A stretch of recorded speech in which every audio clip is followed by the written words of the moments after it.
I put some special drops in.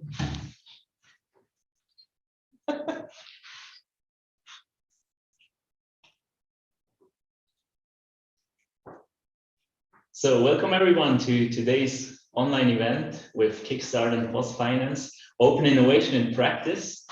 It has almost become a tradition. We did this every year now, and we're looking forward to this exciting 1-hour session today as well. We're gonna quickly run through the agenda, and we're gonna have 3 parts today. In the first part, I'll quickly have a small retrospective of the partnership, how that evolved with Kickstart and Venture, the innovation and venturing team from PostFinance. And then we will have a panel discussion with my beautiful guests here. And then in the end, we're gonna finish with the pitching session. So just to make it clear, on the next slide, yeah, if you have any questions, we cannot answer you directly here, but our colleagues from Kickstart and from our team, Yasmin, will be able to answer your questions directly in the chat on YouTube. So we want to start with the first part about the retro perspective of the venture or PostFinance partnership with Kickstart. And on the next slide, we can see a couple of numbers. It has been a 3 years journey from now on. And yeah, we discovered Kickstart more or less 3 years ago and started to initiate a partnership. And in the beginning, we were a fellow partner only. So that means we were active in one specific vertical. But now we're really fan of Kickstart at the moment. So we decided that we want to enlarge in our partnership with them, and we leveled up from this fellow partnership to a global partnership, and it has been a success story. I guess we can say that.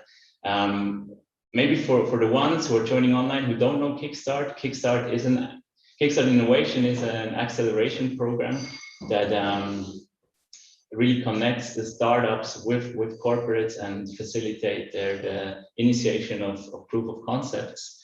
And it has been a big help for us, especially when it comes to startup screenings, because we could not do all this by ourselves. Kickstart has a huge network, and it's really high quality startups that they find and discover every year that are elected by the corporates, by the partner corporates, into different programs. So during these 3 years, we did already a couple of proof of concepts, so-called POCs. It started in 2019. We could make 2 POCs together with our internal business units from the FinTech and InsurTech focus area.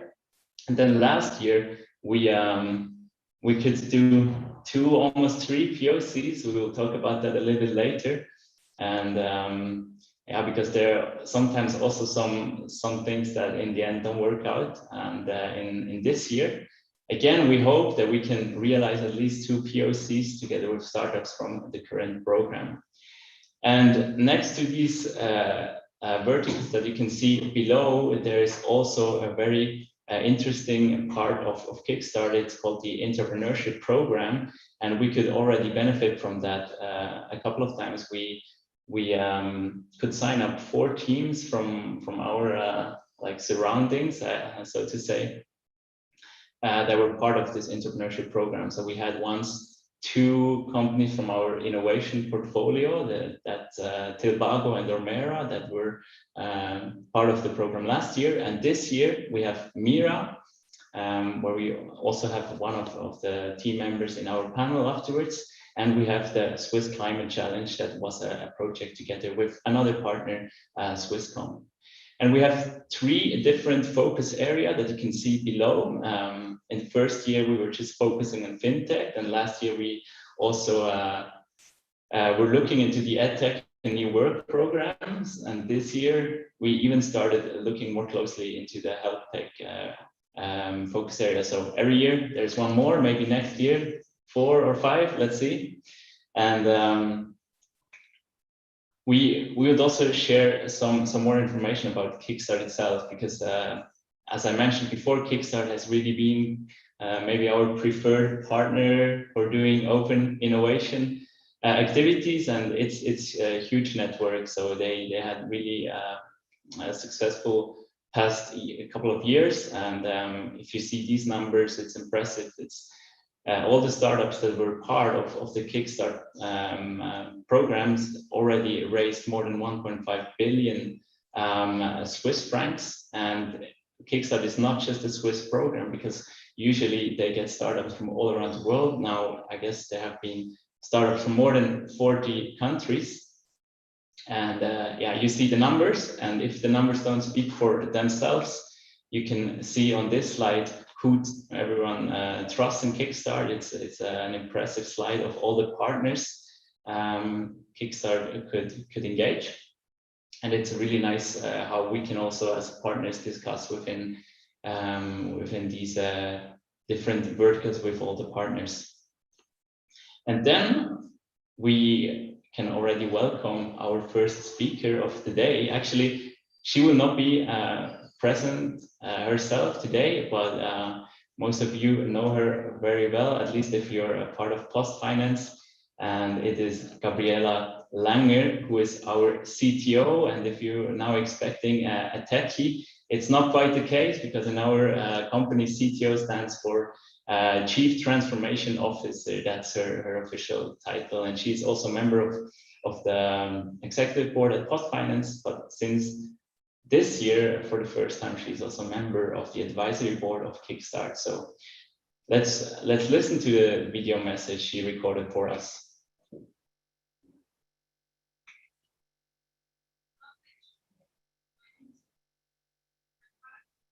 Executive Board of PostFinance, and I'm the Chief Transformation Officer there. In April, I joined the advisory board of Kickstart and immersed into the Swiss startup ecosystem. Not only is it going to realize how important open innovation and the collaboration with startups are, I also got to understand how important and crucial programs are at Kickstart.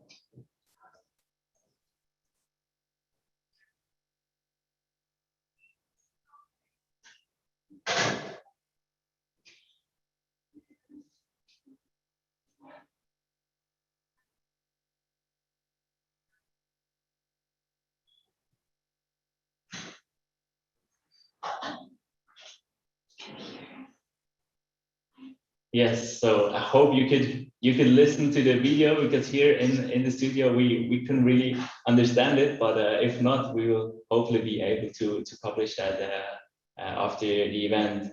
I mean, it's amazing what she just pointed out in that 1 minute she spoke, but now I would really love to also listen to my colleagues here next to me, how they experience Kickstart and what they say about the current program. So I can welcome my guests for the panel discussion. Just waiting for the slides to change. And here on my left-hand side, we have Katka Letzing, who is the CEO of Kickstart. I guess most of you know her very well. And she will wear two hats today. On one hand, she's the representative of Kickstart, and then she will also represent her colleague Fritz, who is in charge of the entrepreneurship focus area, who cannot be here today. And then we have my colleague Alice Dal Fuoco, who is leading the innovation team from Venture from PostFinance.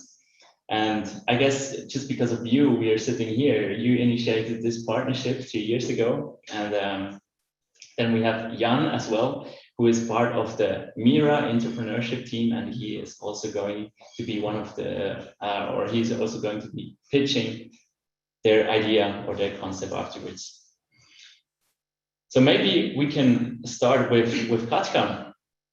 Can you point out one or two highlights of the current program? And I mean, apart from PostFinance becoming a global partner, of course. So yes, I am happy to kind of speak maybe from kind of the startup community. And so I think for the highlights for us, I think the first highlight is something that we will never think about 2 years ago, that we're so grateful that the program can take place, because that was not sure because of COVID. And it was a lot of decisions making if you run the program for last 2 years. And I have to say, I am extremely impressed with collaboration from all the corporates and also other partners in public sector, as well as startups, to be up to the challenge. And so, yes, we made that happen, but we could not do that without everyone engaged. And one of the fascinating things is that I'm really excited to see what are the results in the next 10 days when we'll be here November 10th.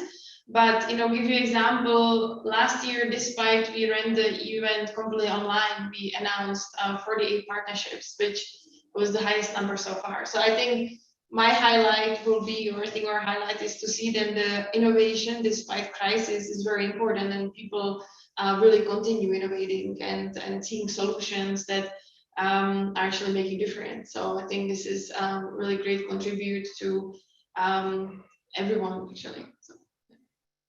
That's so good. I mean, I'm very much looking forward to the November 10th, when we can see what came out of this year's program. And speaking of this year's program, Alice, can you point out some highlights, or what were the most promising concepts within the current batch, maybe for you personally, but also for PostFinance? So let's see if I can speak. So for me, like last year, the whole topic around privacy enhancing technologies caught my interest, because not only because we started this collaboration with Decentric, but also then I joined a group in the Data Innovation Alliance that I could really dive into this whole topic area. And then fortunately, even in this year's program, we have a startup. So a startup was selected to the fintech vertical that also plays around that area, and that I really see like a high potential, like for companies having such sensitive data as banks, such as we are, that we could really benefit like from validating such very future thinking, future forward programs, such as this startup is offering. On the other hand, what I realized this year, because another topic that I'm really into is the whole thing about data. So you know it, and maybe you too. So so every time a startup gets selected that does something pretty new with data, or something I've never have thought about. And now in this case, it's automatic data analysis that got me very curious about. Especially, I think Barry's statement is still sticks to my mind, because with automated data analysis, that you could get like a haystack full of needles instead of looking for this one specific needle in this whole data forest that usually companies are having. I'll have a follow-up question on that later on. But Kaka, you were mentioning challenges before, and now the program is almost over, 2 weeks to go, more or less. Can you maybe share some of the behind-the-scenes activities that were most challenging for you as a team with Kickstart, that we don't really see as a public or partners? Yeah, so I have to say, I always really kind of smile when people say, oh, this, this went so fast and great, because I honestly feel like when we planned actually during the program over 110 events in 10 weeks. So meetings and events, this is not including over 300 negotiations, So when you think about it, in last 10 weeks, basically around 500 touch points happened in the community of 1,000 people.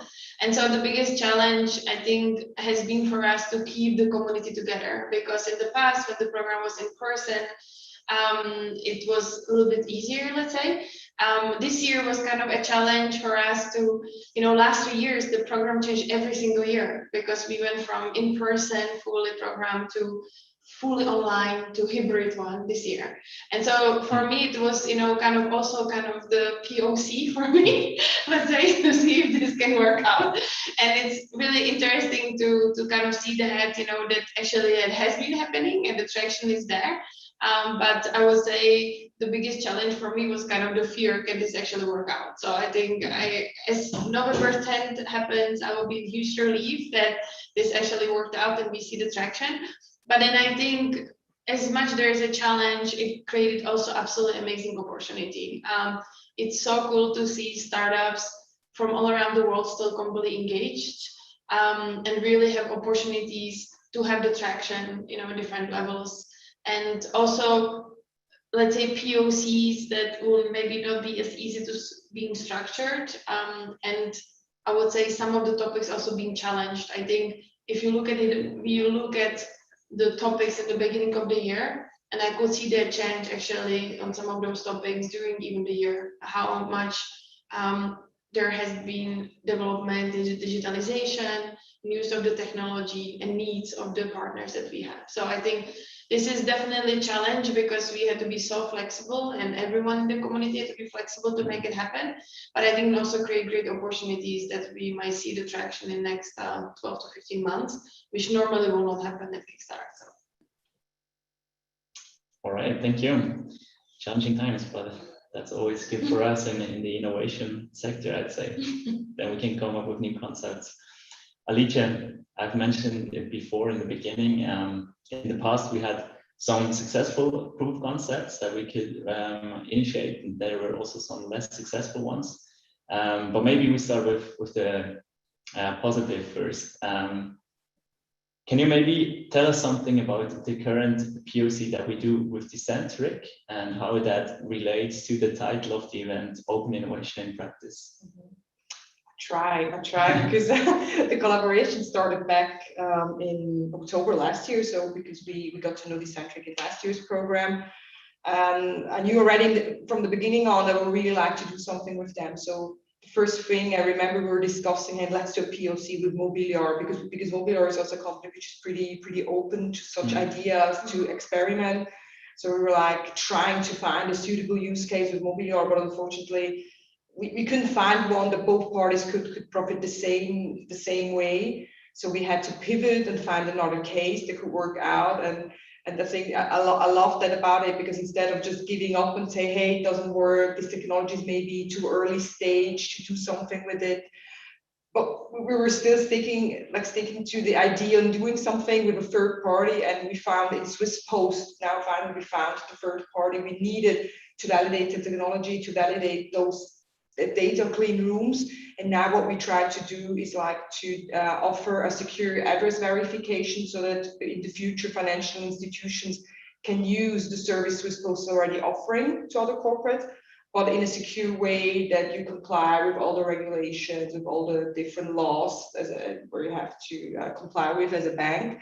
Which really shows that open innovation, because if you have done it as a bank alone, you wouldn't be able, because I knew that there are projects internally that people had to find ways in reducing finding ways to better update our clients' addresses. And so it's pretty cool that we found a way like this with a startup, with a rising startup from Switzerland, from Zurich, and with Swiss Post, in doing that together with them. But you also asked about those that don't go that well, or yes, that would be my next question. Yeah. Okay. No, but it was like a boxed question before, so I didn't know if I have to wait or if I already have to answer like with the next part. So yeah, you can only have like successful POCs. You also have the ones where you decide that you're doing something, and also, like we did with Innova last year, because we really saw like a high potential doing a collaboration. We met them already before Kickstart, but now within the Kickstart program, we got more serious as like the discussions got more specific. So we really pointed out how this collaboration could go. We worked out different ways. Like a bundle offer we could do, or we would test like the lead generation, like that we generate the leads for Innova and offer this solution to our clients. So, but then you see that because for such POCs, you need a business unit that comes in and says, hey, yes, we want to do it with you. And in the beginning, we had the opt-in from the business unit that said, hey, we would like to explore that with you. But then I think, I don't want to say that they got scared, but I think that they didn't want to try it. I think they went to a level where they had like we called their interest, they were really in, but then out of a sudden they were out. And then we as an innovation team, we can try to convince them as much as we want and offer our help, and or maybe pivot or to rephrase or reframe the POC. It didn't work out, which was pretty sad, because we would have loved to do something with Innova. Yes. So another failed POC, It's not failed. I don't want to say it's failed, because in the end we didn't even start yet. I think if you don't even start with a POC, you can see. I think no POC will ever fail. You just see that your assumptions were wrong, and you just prove that your assumptions are right or not. And if that's a fail, yeah, we could figure that out later on. But all right. Cool. So I'd say we move on a little bit more towards the focus of entrepreneurship, and there I would also ask a little bit more questions to you, Jan, because you were really thrown in at deep end. I guess in August you started in our team, and then in September you were already involved in the Kickstart entrepreneurship program. Representing Mira, and I know you will be pitching it afterwards.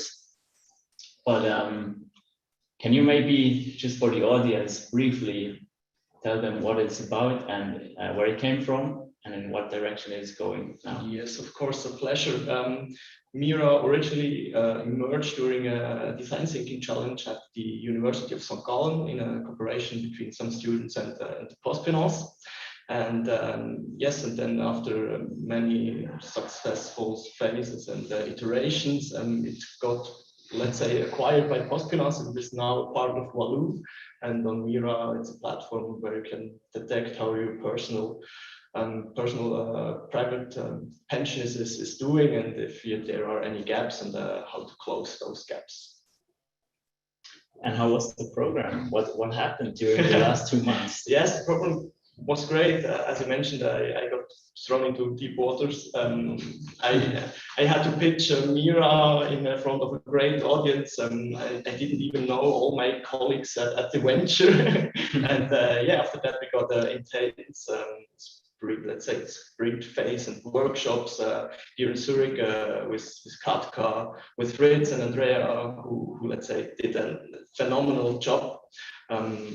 Where we tried to develop our ideas to create maybe let's say MVPs to create our vision that we're gonna try to fulfill. And then there was a lot of work ongoing. We had weekly checkups that we presented. Hey, what's the status? Which problem we are facing? Which maybe what successes we It's interesting, like, to hear the stories from the different teams, how they're tackling the entrepreneurship program within Kickstart, also last year, and now you. And maybe Kappa, you can share some of the reasons why Kickstart came up with that additional vertical focus area, and how entrepreneurship within Kickstart has evolved. Mm-hmm. So I mean, as we work in open innovation with the partners, yes, it's kind of connecting them to the startups, but what we learned so much and seeing that every year, that it's really also important for the internal stakeholders and the teams to really understand how innovation happens. And there's a lot of great things that happen inside of the corporate. And there are teams like Mira who will have the opportunities, but we kind of were asked many times, hey, could you also include the teams as the startups?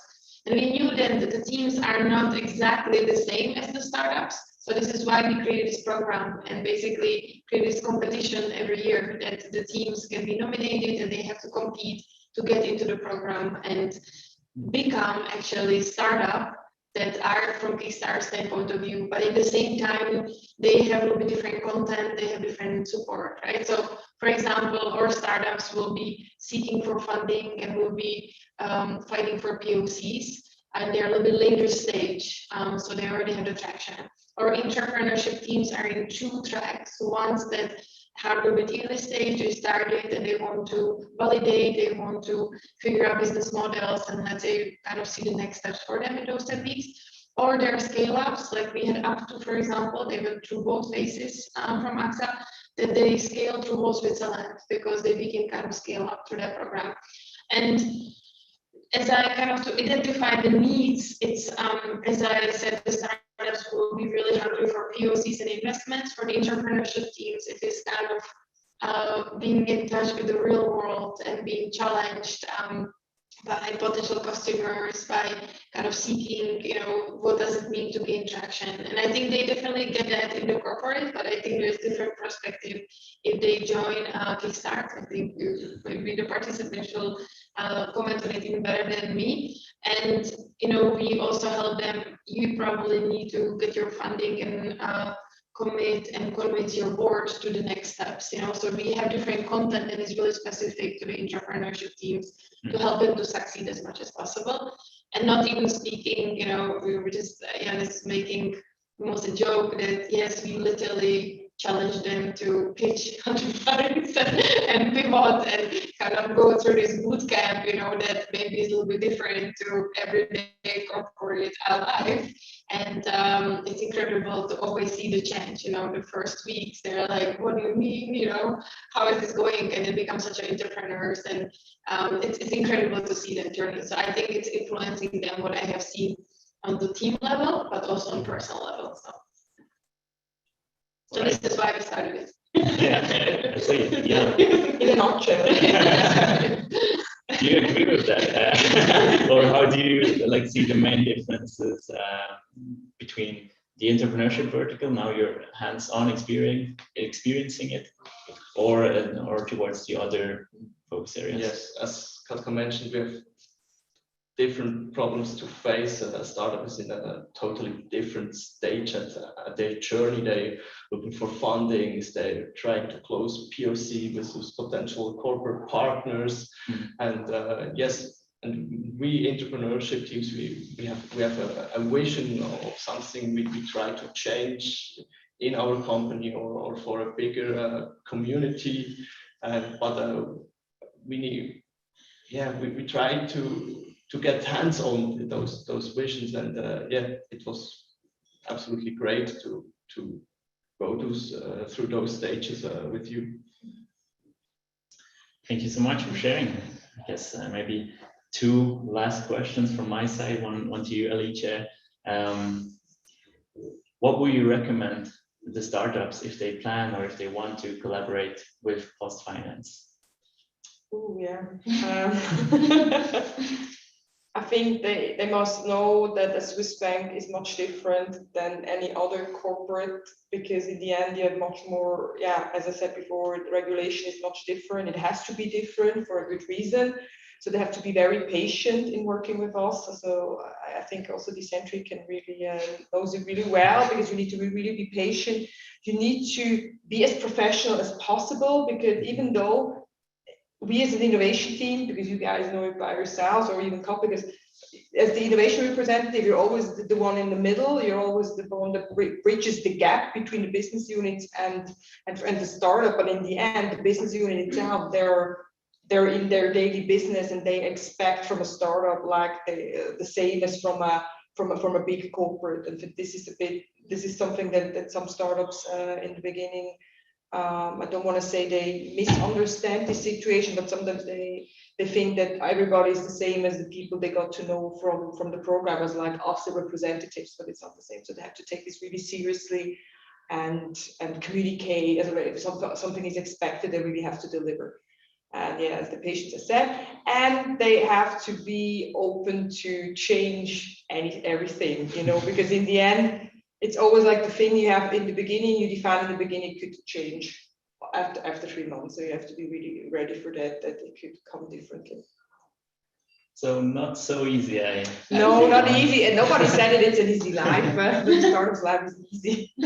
So to all the startups that are in the audience or present in this session, I assume you were listening closely and taking notes. And maybe one last question for you, Katka. Kickstart has been involved or focusing on circular economy for the second year now. How did that part of the program evolve? So this was something that we always wanted to focus on, sustainable and circular economy. To be, from the experience from the last 6 years, that was not always easy, because you need to find really the business cases, and I think the trends are quite changing, but it definitely has not been, I will not say they will be there like 6 years ago. Even it's really different to different verticals that we have been supporting. And we were really happy to launch the initiative 2 years ago with MAVA Foundation, and really say, okay, are there opportunities of the POCs? Just today I got updated numbers that it looks good, kind of as last year, or how many POCs are actually going to be with CE startups and also the CE outcomes. But to be very honest, we don't think it's enough. And so we really hope actually in the upcoming months, and I don't want to kind of reveal the secrets, so come to November 10th because you will learn from us more.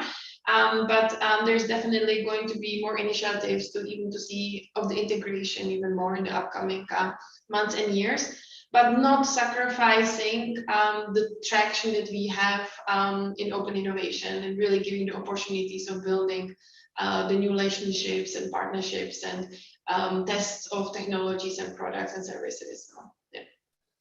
All right, let's push these initiatives forward. Let's keep pushing. And speaking about moving forward, we go to the third part now. And so thank you very much to all the panelists for the interesting insights. And we go to the third part. We have 8 startups pitching, and each one gets 3 minutes, and we will do hard stops. So please be on time. And then the first one will be our colleague Jan from Mira. Yes. Who in the audience has an exact and clear overview over their private solution plan, and how much money they're going to need for when they retire? I guess the least of you. With Mira, you can find out quickly and digitally how your pensional provision is doing and whether there are any gaps that you can fill. Based on these results, suitable options from various providers are suggested to optimize your pension. Now we decided to take the next step and leaving the modular one behind and developing Mira to an independent product. We ask ourselves, what are the biggest problems that we're gonna face in the future? After many discussions with experts and potential clients, intensive research and countless hours, we found a clear answer: climate change and private financial provision. The market has not produced yet the product that can solve those 2 problems in tandem. A digital private pension plan, so-called 3A pillars in Switzerland, are often only different in one point: the fees, so-called the cheaper the better. But that no longer fully satisfies many customers today. They want to make a long-term provision for themselves and the planet. And at this interface of those 2 major concerns, we're addressing our product now. Together with a partner, a Swiss private bank with the focus on impact investing, we pursue the vision of creating transparent and sustainable 3A pillars that can keep up with existing products in terms of returns. We are not guided by any opaque ESG criteria, but show clearly and understandably the sustainable potential of our products. We target customers who are looking for a responsible solution to save for their pension and at the same time want to contribute some impact with their money and to slow down the climate change. And of course, our product will be totally digital, easy to handle, and visually on state of the art. And hopefully we can tell you much more in the future. Well done. Thank you very much, Jan. So for all of you in the audience, go check it out online, mira.ch. And then the next startup will be from the next 2 startups will be from the EdTech and New Work vertical. First one being Cognition, and we welcome Road. Stage is yours. Thank you so much. So just a warm welcome from sunny South Africa, and we appreciate the opportunity to just show Cognition to you. Patricia, you can go to the next slide, please. And I think probably just jump to the next one, because that's a very lovely slide, but it doesn't say much. So sorry, thank you. So we obviously pitched to a number of clients in the top 1,000 client space. What we do is build both custom change behavior and activation programs, as well as some ready-to-go programs. So those are the programs that you see on the right-hand side of the screen. We have a suite of programs that we built that are already ready to go. And these programs really have the aim of introducing new behaviors and helping individuals to change their behavior. And because the platform is fully mobile, this could be something that is delivered to PostFinance end users as well as to PostFinance team members within the organization also.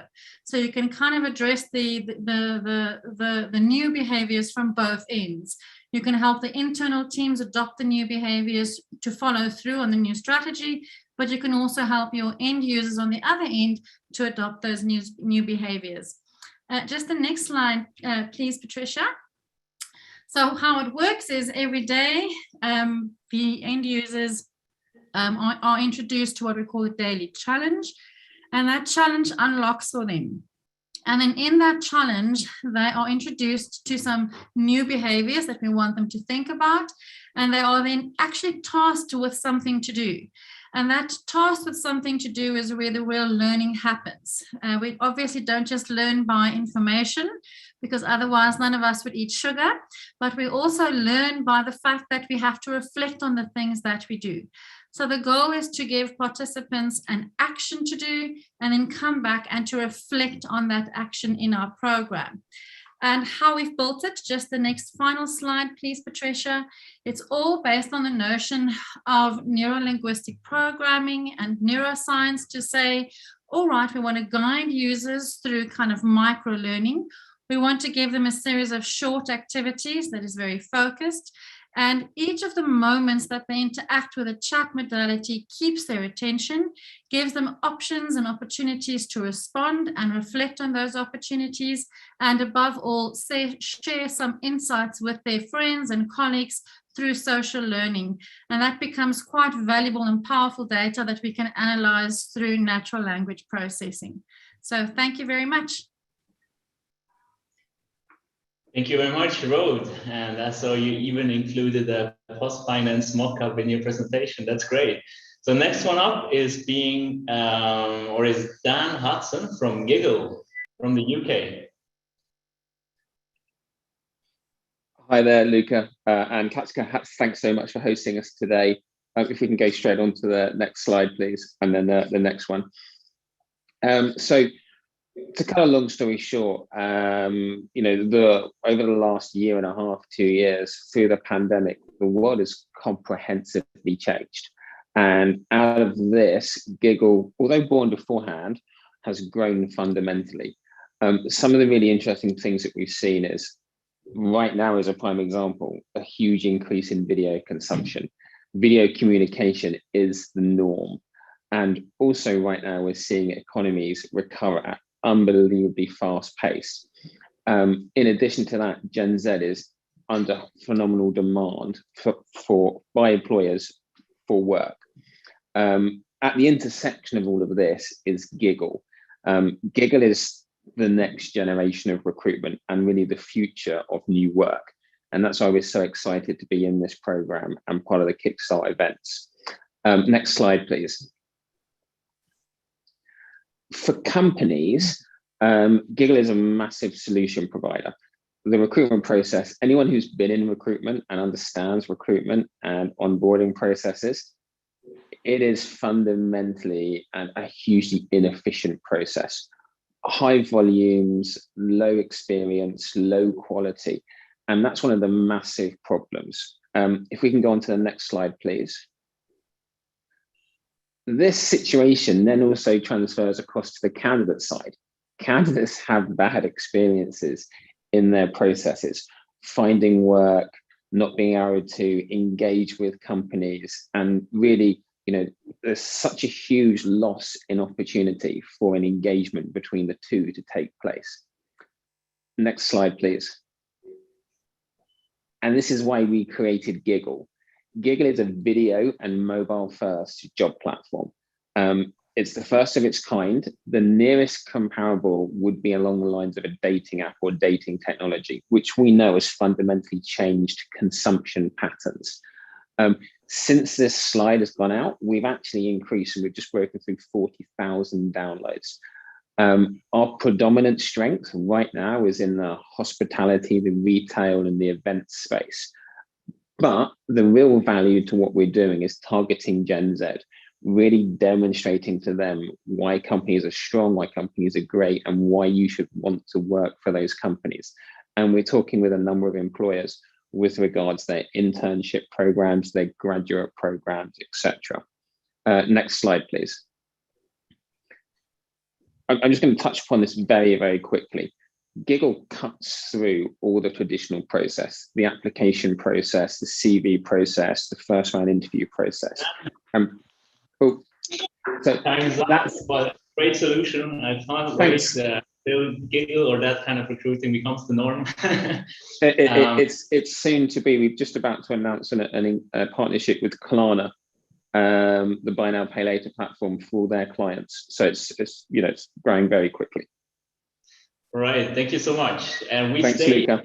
Okay. We stay in the UK, but we switch to fintech and insurtech vertical now, and we welcome David Boozer from Conveo. Hello, everyone. Real pleasure to be here. So my name is David Boozer, CEO and co-founder of Conveo. And the problem that we're solving is contracts. Next slide, please. So if you ever had to negotiate a contract or were otherwise involved in the negotiation of a contract, you know how painful of a process this currently is. So on the one hand, it takes a huge amount of time to get a contract done. Usually you have to find the right template, then you have to create a Word, maybe amend it, maybe send it to legal, get it approved.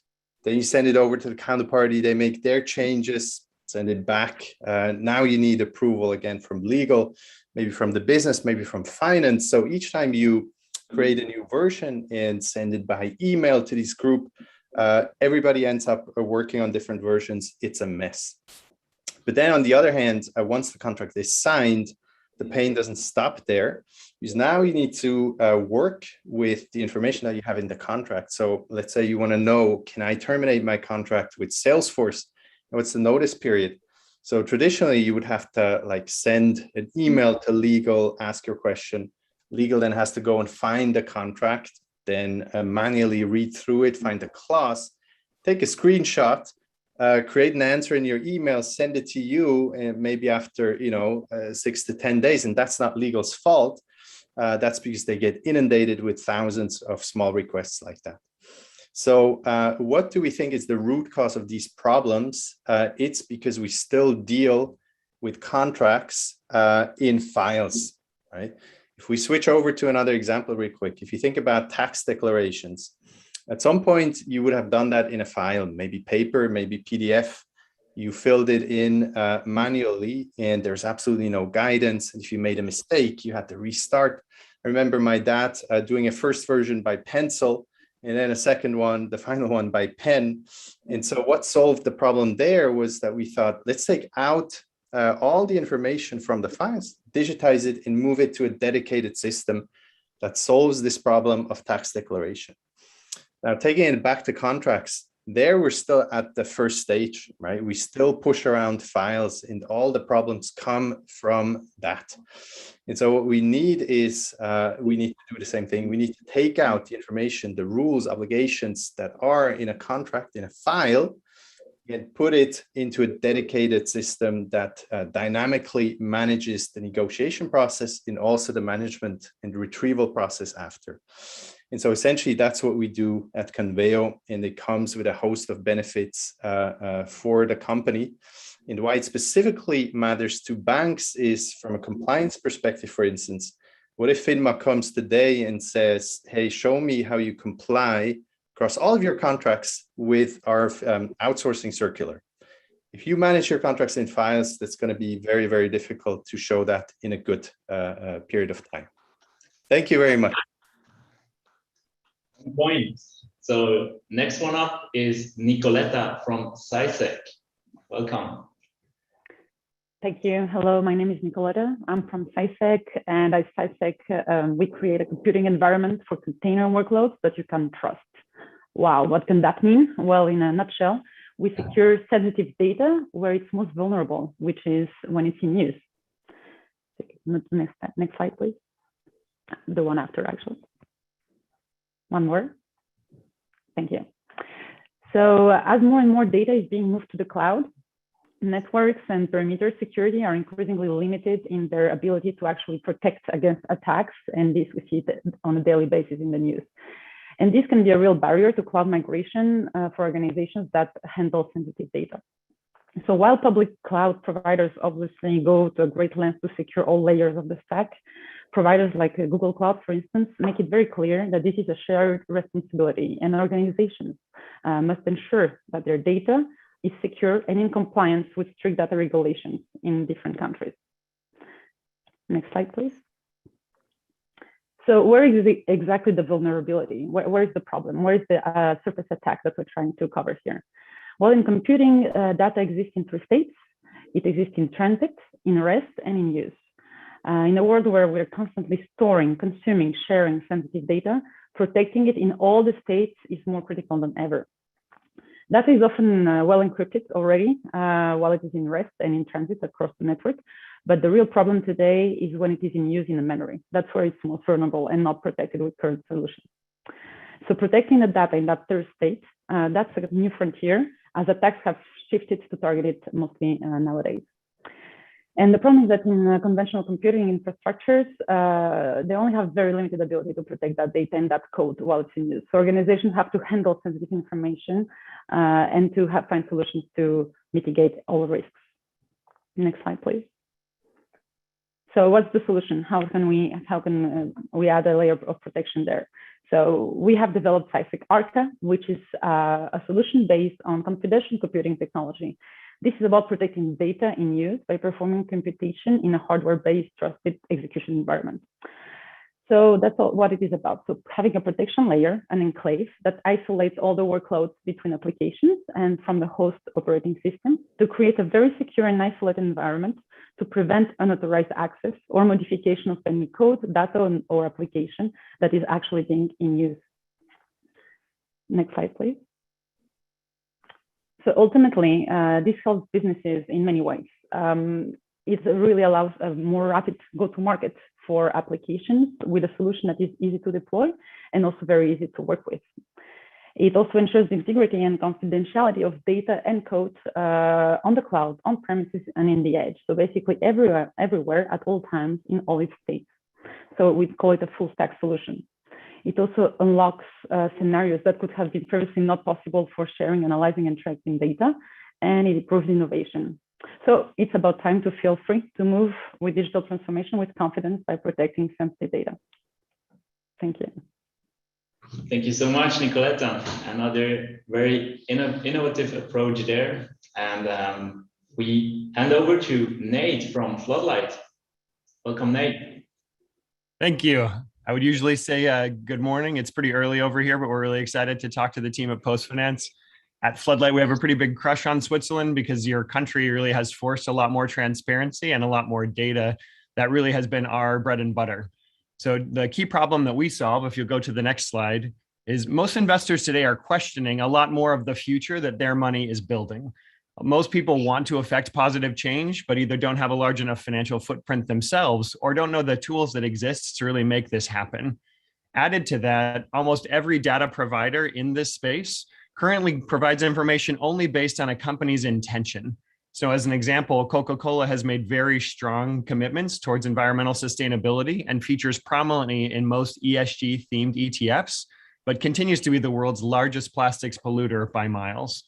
Essentially, the problem then becomes most of the scoring that actually takes place when you organize these financial vehicles, specifically at PostFinance and most other institutions, relies on a score from someone else that says, yes, you can do this one, or no, you can't do this. If that score is based only on intention rather than the record, you have a problem. Added to this is the last issue is most of the frameworks that exist to help people understand where they can actually find the most change with their money are competing. There are vastly different frameworks in Europe versus the United States versus Latin America.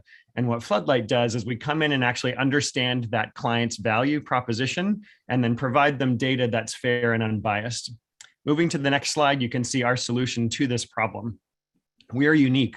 We only go after data sets that really provide insightful behavior that get people to actually move their money. So core issues that people care about so much that they actually want to see what change they can take with their financial footprint. For corporates, for endowments, for even sovereign wealth funds, we focus our information on what's unbiased and fair, rather than just what a company hopes that their mission statement will be. We found this early on because we found when you ask a company what its environmental record should be, most of them respond the way a 13-year-old would when you ask how's school going versus looking at their report card. For us, our data is unbiased. We let our clients actually choose what their values are, and we don't try to preach to them. And we're plug and play. 60% of investments into public stocks go into US American corporates. Floodlight is focused so far on the S&P 500, which covers all of those companies. Moving to the next slide. Moving to the next slide, we actually focus on this and the next. So the environmental compliance data sees what a company's record is. The next slide actually shows how employers treat their employees. And then the last slide for us is the new lenses that we're working on.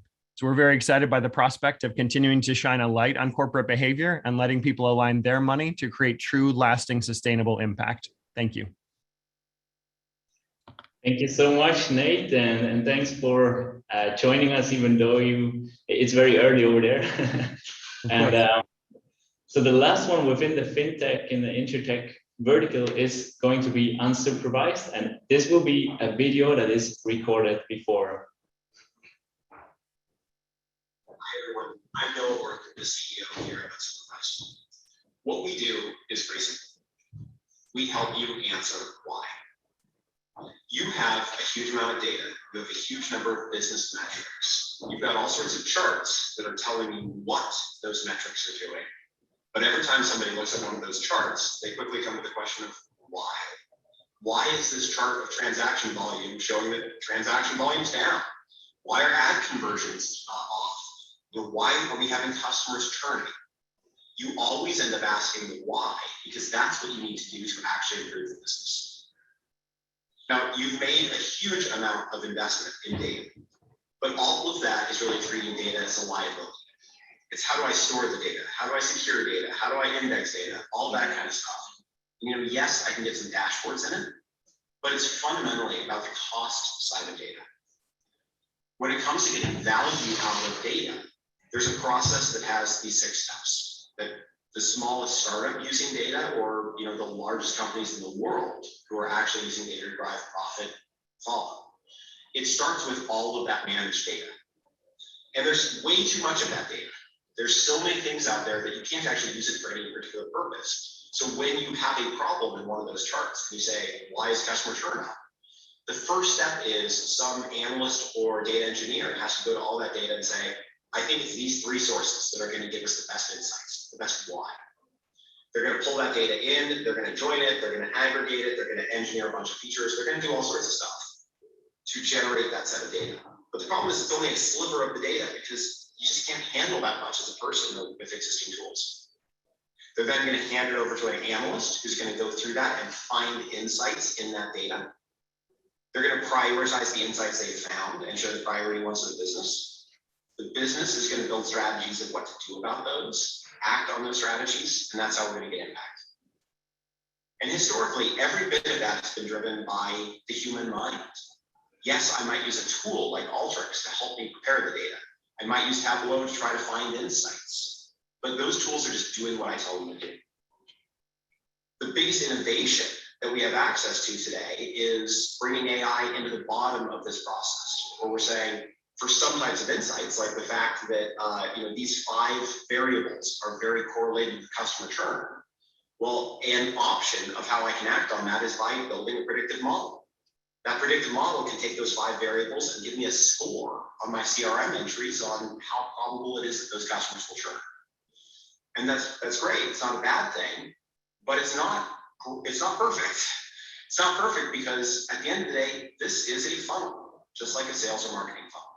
And funnels are all about how wide is it at the top and how well do you convert stage to stage and how fast you do. And those models can only apply to a few of the things that make it to the middle of the funnel, far from all of them. What we're doing is we're turning it around. We're putting automation at the beginning of the process where it can scale to all of that data that you have, all of this information you're spending so much money to collect, and bring all of it to bear on an analysis. We then have automated analysis that's able to go across all of that and actually find signal in all of that data, a whole bunch of potential whys. And there's so many of those then that the AI. All right, that was by far the most relaxed presentation, I guess.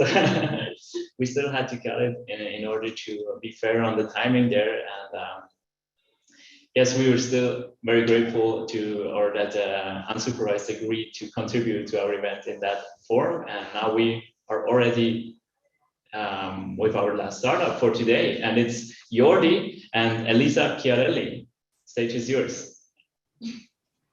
Thank you. So hi, my name is Elisa Chiarelli and I'm the co-founder of Jordi. Next slide, please. The next. Great. So did you know that every second restaurant in Switzerland has trouble staffing? And as you might also know, the COVID restrictions are challenging them day by day. Next slide, please. And guests, as also myself, really hate to wait for the menu, to order again, and to pay. And practically, this is why we created Jordi. With Jordi, we solve the biggest problems of the industry by digitalizing ordering and payment processes. Can you switch, please? As omni-channel solution, with Jordi, we cover everything from in-house ordering to pre-ordering for takeaway and delivery with a web shop. And as well, we offer a unique marketplace solution for contactless events like Christmas markets or street food festivals and food courts. But let me show you how it works on the next slide. Imagine you go to a restaurant and as soon as you are seated, you can enter the digital menu by just scanning a QR code with your smartphone. You can browse the detailed menu with images and detailed allergy declarations, and then easily make your choice and fill your card to order. But let's look at payment on the next slide. Payment is made so easy, you can pay everything yourself or split the bill with your colleagues in no time. Also, you can leave a tip for the service team. To check out, you can select of many payment options like PostFinance, Twint, Apple Pay, and credit cards, which gives you the maximized flexibility. Also, you can rate your experience and leave a feedback for the service team with Jordi. And after ordering, you have the choice. The service can either bring it to you or you will be notified when your order is ready for pickup. So you will never have to stand in queues again. You can enjoy your time without waiting frustration and leave whenever you are ready. Next slide, please. And for restaurants, Jordi integrates into their existing process. It can be used with a direct integration to their own POS system or a standalone solution with Jordi. Same goes for the payment provider, where the clients can choose their acquirer and benefit of their existing payment conditions. Next slide, please. Our award-winning cloud solution is helping our customers in 5 different countries to keep their business running and increase their revenue to up to 30%. With Jordi, our clients boost their efficiency and guest satisfaction. We are proud to count some of the biggest gastronomy clients here in Switzerland to the Jordi family, which you see on the slide. But Jordi is available for everyone, from the small food truck to system gastronomy and to hotel chains. So next slide. If you're interested in collaborating, investing in us, or you have other ideas, I would be really happy to get in touch with you. Thank you. Thank you so much, Elisa. That was the perfect finish. And I really hope you received the order, our pizza order that I just put in or placed in the meantime. And if not, that was it. So thank you so much. There is not much left to say, except a huge thank you to all the ones that were presenting, all the startups. Thanks for joining. And also thank you to all the panelists here. And stay tuned for the November 10th, where Kickstart is hosting a huge closing party of the current program, and see you soon. Thanks so much for joining.